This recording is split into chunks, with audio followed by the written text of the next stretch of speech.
Good evening. ഇന്നലെ നമ്മൾ page number 43 ആണ് എടുത്തത്. എന്താണ് ട്രാൻസ്പിറേഷൻ എന്ന് പഠിച്ചു. എന്താണ് ട്രാൻസ്പിറേഷൻ എന്ന് നമ്മൾ ഇന്നലെ നോക്കി അല്ലേ? അപ്പോൾ ഇന്ന് ബാക്കിയാണ് നമ്മൾ ചെയ്യേണ്ടത്. അതായത് നമ്മൾ പേജ് നമ്പർ 43ൽ താഴെ ഒരു ക്വസ്റ്റ്യൻ തന്നിട്ടുണ്ട്. What is the role of transpiration in transporting water absorbed by the roots to the leaves? ട്രാൻസ്പിറേഷൻ്റെ റോൾ എന്താണ് എന്നാണ് ചോദിച്ചേക്കുന്നത്. അതങ്ങനെ ചോദിച്ചു കഴിഞ്ഞാൽ നിങ്ങൾ മുകളിലത്തെ ഭാഗം എഴുതി വയ്ക്കുക. Water is expelled from leaves due to evaporation. This process is called transpiration.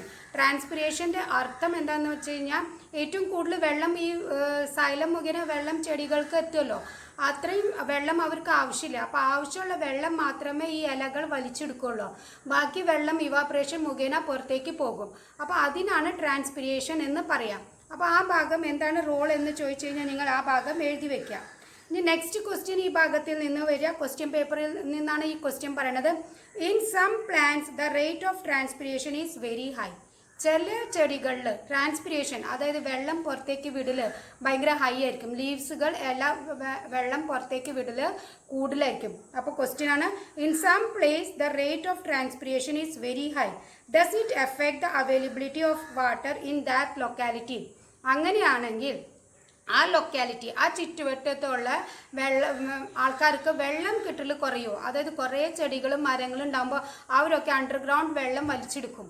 അങ്ങനെ ഉണ്ടാകുമ്പോൾ ആ ലൊക്കാലിറ്റിയിലുള്ള ആൾക്കാർക്ക് വെള്ളം കിട്ടൽ കുറയുമോ? അതാണ് ക്വസ്റ്റ്യൻ ഒന്നുകൂടി ശ്രദ്ധിച്ച് നിങ്ങൾ നോട്ട് ചെയ്തോളൂ.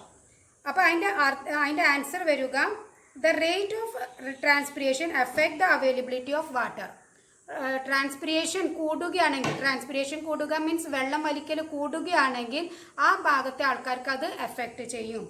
അത് rate of transpiration affect the availability of water. When transpiration take place, water is lost from the leaves to the outside through the stomata. Transpiration അവിടെ ഉണ്ടാകുമ്പോൾ എന്തുണ്ടാവുക? ഇലകളിൽ നിന്ന് വെള്ളം കൂടുതൽ പുറത്തേക്ക് പോകും. അങ്ങനെ ഉണ്ടാകുമ്പോൾ ചെടികൾക്ക് എന്തുണ്ടാവുക? കൂടുതൽ വെള്ളം ആവശ്യം വരും. അപ്പോൾ അവർ ഭൂമിയിൽ നിന്ന് കൂടുതൽ വെള്ളം വലിക്കാൻ തുടങ്ങും. ട്രാൻസ്പിറേഷൻ കൂടുതലാണെങ്കിൽ ഇലകൾ കൂടുതൽ വെള്ളം പുറത്തേക്ക് വിടാൻ തുടങ്ങും. അങ്ങനെ തുടങ്ങിക്കഴിഞ്ഞ് കഴിഞ്ഞാൽ ഈ ചെടികൾക്ക് വെള്ളം കൂടുതൽ ആവശ്യം വരും. When the rate of transpiration increase, more water is absorbed from the soil. Transpiration കൂടുമ്പോൾ വെള്ളം വലിക്കലും ഭൂമിയിൽ നിന്ന് വെള്ളം വലിക്കൽ കൂടും. This reduce the amount of underground water. ഇതെന്തുണ്ടാവുക? ഭൂമിയുടെ അടിയിലുള്ള വെള്ളത്തിൻ്റെ നിലവ് എന്തുണ്ടാവുക? കുറയും ചെയ്യും. അണ്ടർഗ്രൗണ്ട് വാട്ടർ ലെവൽ എന്തുണ്ടാവുക? കുറയും ചെയ്യും. കാരണം മരങ്ങൾ മുഴുവനും ഭൂമിയുടെ അടിയിൽ നിന്ന് വെള്ളം കൂടുതൽ വലിച്ചെടുത്തു കഴിഞ്ഞാൽ അണ്ടർഗ്രൗണ്ട് വാട്ടറിൻ്റെ ലെവൽ കുറയും. അപ്പോൾ ഇങ്ങനെയാണ് ആ ക്വസ്റ്റ്യൻ വന്നു കഴിഞ്ഞാൽ എഴുതേണ്ടത്. ഇനി നമ്മൾ നെക്സ്റ്റ് പേജിലേക്കാണ് പോണത്. നെക്സ്റ്റ് പേജിൽ നമ്മൾ എന്താണ് റൂട്ട് പ്രഷർ, എന്താണ് കോഹീഷൻ, എന്താണ് അഡീഷൻ എന്നാണ് നമ്മൾ പഠിക്കാൻ പോണത്. ഇതിനകത്ത് നിങ്ങൾക്ക് ഇവിടെ പിക്ചറും കാണിച്ചു തന്നിട്ടുണ്ട്. അത് ഞാൻ പറയുമ്പോൾ നിങ്ങൾ നോക്കിയാൽ മതി. Water is lost from the intercellular space of leaves through stomata by transpiration. ഇപ്പോൾ നമ്മൾ പഠിച്ചു ട്രാൻസ്പിറേഷൻ മുഖേന ചെടികളുടെ വെള്ളം പുറത്തേക്ക് ഇവാപ്രേഷനായിട്ട് പോകുമെന്ന്. It reduce the pressure in the cells of leaves. അപ്പോൾ ഈ ഇലയിൽ നിന്ന് വെള്ളം പുറത്തേക്ക് പോകുമ്പോൾ അവിടെ എന്തുണ്ടാവുക? പ്രഷർ എന്തുണ്ടാവുക? കുറയും. It reduce the pressure in the cells of leaves. In order to compensate this pressure difference, water enters this cell from adjacent cell through osmosis. In order to compensate this pressure, ഈ പ്രഷറിനെ നിലനിന്ന് പോകാൻ വേണ്ടിയിട്ട് എന്താ ചെയ്യുക? Water enters this cell from adjacent cell through osmosis. Osmosis മുഖേന അടുത്തുള്ള സെല്ലിൽ നിന്ന് ഇവരെന്ത് ചെയ്യും? വെള്ളം വലിച്ചെടുക്കും. The transpiration pull developed due to transpiration help to carry water to the top. Transpiration പുള്ളാണ് അവിടെ ഉണ്ടാകുക. ആ transpiration pull develop due to transpiration help to carry water to the top. Transpiration pull എന്ന് പറയുന്നത് അതായത് മരത്തിൻ്റെ വേരിൻ്റെ ഭാഗത്ത് വെള്ളം കൂടുതലുണ്ടാകും. മോൾ ഭാഗത്ത്, മരത്തിൻ്റെ ഏറ്റവും മുകളിലത്തെ ഭാഗത്ത് എന്താണ്ടാവുക? വെള്ളം കുറവായിരിക്കും ഉണ്ടാവുക. അപ്പോൾ ഈ മുകളിൽ നിന്ന് താഴെയിൽ നിന്ന് മുകളിലേക്ക് വെള്ളം കിട്ടണമെങ്കിൽ എന്തുണ്ടാവണം? ഒരു പുള്ളി. ഇപ്പോൾ നമ്മൾ കിണറ്റിൽ നിന്ന് വെള്ളം നമ്മൾ മുകളിലേക്ക് വലിച്ചെടുക്കുക ചെയ്യണത്. പുള്ളി ചെയ്തിട്ട് എടുക്കുക, അതായത് ബക്കറ്റ് ഇട്ടിട്ട് മുകളിലേക്ക് വലിച്ചെടുക്കുക ചെയ്യണത്. അതേമാതിരി ട്രാൻസ്പിരേഷൻ പുള്ളുണ്ടായാൽ മാത്രമേ റൂട്ടിൽ നിന്ന് വെള്ളം ഏറ്റവും ടോപ്പിലേക്ക് എത്തുകയുള്ളൂ. അതാണ് ഇവിടെ പറഞ്ഞിരിക്കുന്നത്. പിന്നെ ഓസ്മോസിസ് മുഖേന എന്ന് പറയുന്നത് ഹൈ കോൺസെൻട്രേഷനിൽ നിന്ന് ലോ കോൺസെൻട്രേഷനിലേക്ക് പോകുക. ഹൈ കോൺസെൻട്രേഷൻ മീൻസ് താഴെ വെള്ളം കൂടുതലാണ്, മുകളിൽ വെള്ളം കുറവാണ്. അപ്പോൾ താഴെയിൽ നിന്ന് മുകളിലേക്ക് എത്തുക, അതിനാണ് ഓസ്മോസിസ് എന്ന് പറയുന്നത്. അപ്പോൾ ആ ഓസ്മോസിസ് മുഖേനയും ട്രാൻസ്പിരേഷൻ പുള്ള് മുഖേനയും അടിയിൽ നിന്ന് വെള്ളം മുകളിലേക്ക് എത്തും. മനസ്സിലായിണ്ടാവുമെന്ന് ഞാൻ വിചാരിക്കുന്നു. എങ്ങനെയാണ് ഈ ട്രാൻസ്പിരേഷൻ പുൾ എന്ന് പറഞ്ഞതിൻ്റെ അർത്ഥം, ഓസ്മോസിസ് എന്നും പറഞ്ഞതിൻ്റെ അർത്ഥം. ഭൂമിയുടെ അടിയിൽ നിന്ന് വെള്ളം ട്രീ ടോപ്പിലേക്ക് എത്തുന്നതാണ് ട്രാൻസ്പിരേഷൻ പുൾ എന്ന് പറയുന്നത്. ഹൈ കോൺസെൻട്രേഷനിൽ നിന്ന് ലോ കോൺസെൻട്രേഷനിലേക്ക് വെള്ളം പോകുക, അതാണ് ഓസ്മോസിസ് എന്ന് പറയുന്നത്. Developed due to transpiration help to carry water to the top. Beside this, ഇത് അല്ലാണ്ട് അപ്പോൾ നമുക്ക് വെള്ളം ട്രീ ടോപ്പിൽ എങ്ങനെയാണ് എത്തുക? Transpiration pull. ട്രാൻസ്പിരേഷൻ എന്ന് പറയുന്നത് ഇവാപറേറ്റ് ആയിട്ട് വെള്ളം പുറത്തേക്ക് പോകുന്നതും, ട്രാൻസ്പിരേഷൻ പുൾ എന്ന് പറയുന്നത് അടിയിൽ നിന്ന് വെള്ളത്തെ മുകളിലേക്ക് എത്തിക്കുക, അതാണ് ട്രാൻസ്പിരേഷൻ പുൾ എന്ന് പറയുന്നത്. നെക്സ്റ്റ് നമ്മൾ പഠിക്കുന്നത് കോഹീഷനും അഡീഷനുമാണ്.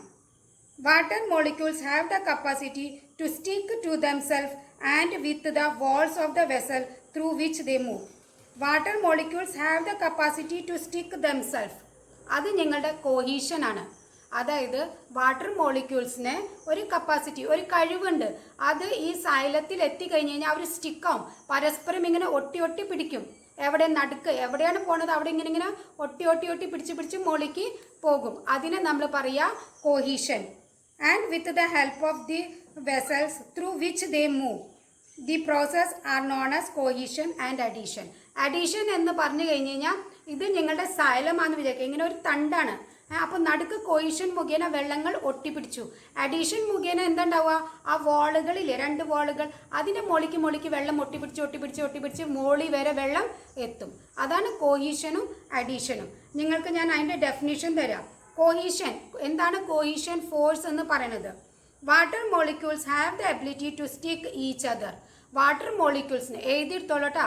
Water molecules have the ability to stick each other. Water മോളിക്യൂൾസിന് ഒരു കപ്പാസിറ്റി ഉണ്ട്. ആ കപ്പാസിറ്റി മുഖേന അവർ അങ്ങോട്ടും ഇങ്ങോട്ടും ഒട്ടി പിടിക്കും. This is called cohesion. അതിനാണ് കോഹീഷൻ എന്ന് പറയുന്നത്. Due to cohesion water molecule rise up being attached to one another.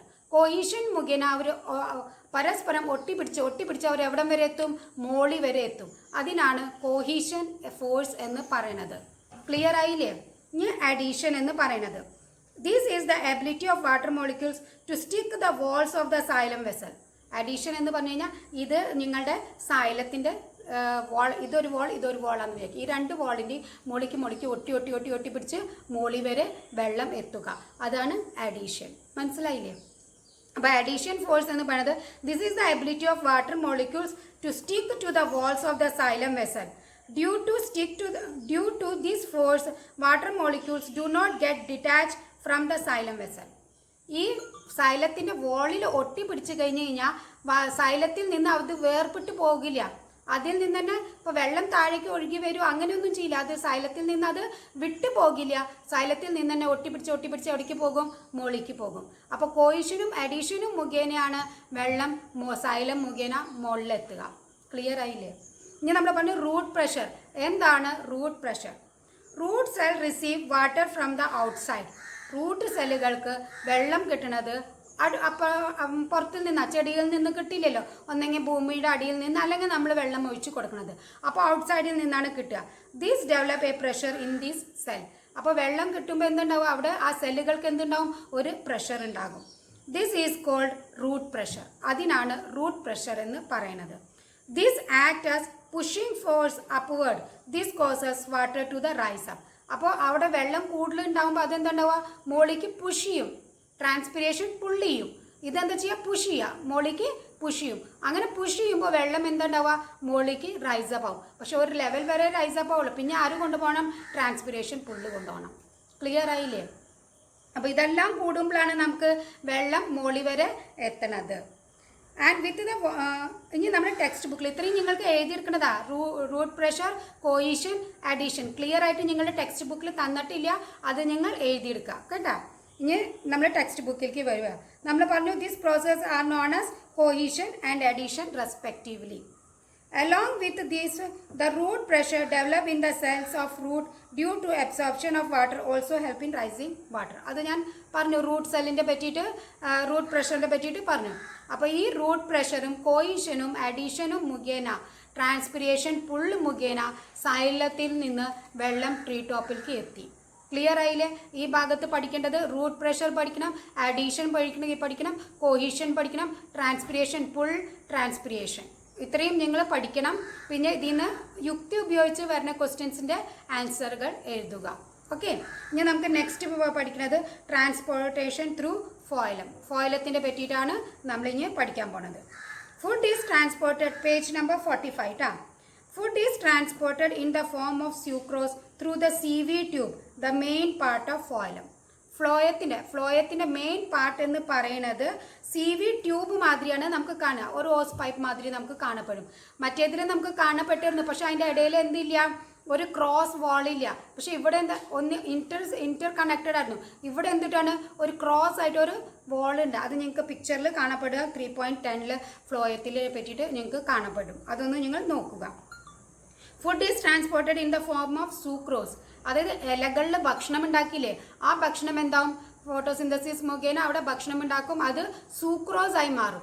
ഈ സൂക്രോസ് ആണ് ചെടികളുടെ ഓരോ ഭാഗത്തേക്കും എത്തേണ്ടത്. Food is transported in the form of sucrose through the CV tube, the main part of phloem. Like xylem vessels, CV tube are also seen as pipe arranged one above the other. സൈലത്തിൻ്റെ മാതിരിയാണ് ഫ്ലോയത്തിലും എന്ത് കാണപ്പെടും, Inter connected ആയിട്ട് അതൊരു CV tube നമുക്ക് കാണപ്പെടും. But differing from xylem vessels, pores are seen in the cross walls. അതിൻ്റെ ക്രോസ് വാൾസ്, അതിൻ്റെ നടുക്കുള്ള ഒരു വാൾ മാതിരി ഉണ്ട്. അതിനകത്ത് ചെറിയ ചെറിയ ഓട്ടകൾ നമുക്ക് കാണാം. ആ പിക്ചർ നോക്കിക്കഴിഞ്ഞാൽ നിങ്ങൾക്ക് കാണപ്പെടും, അവിടെ ചെറിയ ചെറിയ ഓട്ടകൾ നിങ്ങൾക്ക് കാണപ്പെടും. Through these pores, the cytoplasm of CV tubes are interconnected through which food molecules can travel. ആ ഓട്ടകൾ മുഖേന എന്തുണ്ടാവുക, ഫുഡ് ട്രാൻസ്പോർട്ട് ചെയ്യാൻ പറ്റും. ഒരു സ്ഥലത്തു നിന്ന് മറ്റേ സ്ഥലത്തേക്ക് അവർക്ക് പോകാൻ പറ്റും. Can travel. Companion cells are seen along with CV tubes. They also help in the transportation of food. Companion cells അവിടെ മാർക്ക് ചെയ്ത് തന്നിട്ടുണ്ട്. എന്താണ് കമ്പാനിയൻ സെൽസ് എന്ന് പറഞ്ഞിട്ട്, ആ കമ്പാനിയൻ സെൽസും കൂടി ഇവർക്ക് ഫുഡ് കൊണ്ടുപോകാൻ വേണ്ടിയിട്ട് ഹെൽപ്പ് ചെയ്യും. They are also help in transport of food. ഇതും ഫുഡ് ട്രാൻസ്പോർട്ട് ചെയ്യാൻ കൊണ്ട് സഹായിക്കും. ഈ പിക്ചർ നിങ്ങൾക്ക് എക്സാമിൽ വരും. പിക്ചർ നിങ്ങൾക്ക് എക്സാമിൽ കാണിച്ചു തരും. അത് മാർക്ക് ചെയ്യാൻ വേണ്ടിയിട്ടും എക്സും വൈയും എന്താണ് എന്നുള്ള ചോദ്യം വരും. പിന്നെ ക്വസ്റ്റ്യനുകൾ വരും. യുക്തി ഉപയോഗിച്ച് ക്വസ്റ്റ്യൻ എഴുതുക. ഇതോടുകൂടി നമ്മളുടെ ഈ ലെസൺ കഴിഞ്ഞു. എന്തെങ്കിലും ഡൗട്ട് ഉണ്ടെങ്കിൽ നിങ്ങൾ ചോദിക്കുക. പിന്നെ നമ്മൾ തിങ്കളാഴ്ച തൊട്ട് കോൺടാക്ട് ക്ലാസ്സും തുടങ്ങുന്നുണ്ട്. അപ്പോൾ എന്തെങ്കിലും ഡൗട്ട് ഉണ്ടെങ്കിൽ നമുക്ക് അപ്പോൾ ക്ലിയർ ചെയ്യാം. Bye, have a nice day.